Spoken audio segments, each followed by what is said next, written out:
Nilipat ng eskwelahan yung kapitbahay namin dahil sa best friend niya. Kung ako yung magulang, yun din ang gagawin ko.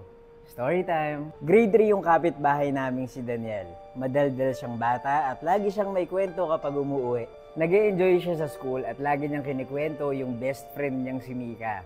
Classmate niya yon na maiksi ang buhok, maputi at madaldal din daw kagaya ni Daniel. Tuwing recess, lagi silang magkasama at laging naglalaro sa classroom. Ako nga pala si Buji at mahilig ako mag-story time. Kung di niyo pa ako pina-follow, i-follow niyo na ako. Mabuti naman at nagkaroon ng kaibigan si Daniel kasi nung una, akala nila hindi siya magkakaroon ng kasundo sa eskwelahan.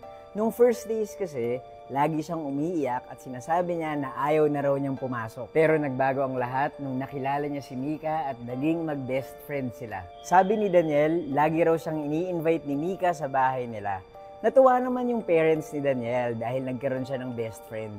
Kaya naman isang beses, nung dumalaw yung magulang ni Daniel sa school, ang una nilang hinanap ay si Mika. Pero parang absent si Mika nun sa school kasi wala silang nakitang batang babae na maiksi yung buhok. Kaya tinanong nila sa teacher kung nasan si Mika at biglang kinausap yung magulang ni Daniel sa faculty room. Ang sabi ng teacher, wala raw classmate si Daniel na ang pangalan ay Mika.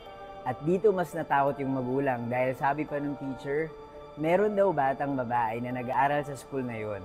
Nagkaroon siya ng sakit, kaya lang hindi nakayanan. Kinuha na raw ni Lord. Maiksi lang din daw yung buhok ng batang babae na yon. At ang isa sa lagi niyang sinasabi nung meron siyang sakit, papuntahin daw yung best friend niya sa bahay nila. Pagkatapos nun, hindi na nila pinapasok si Daniel. And after a few weeks, nalaman na lang namin na nilipat na siya ng school.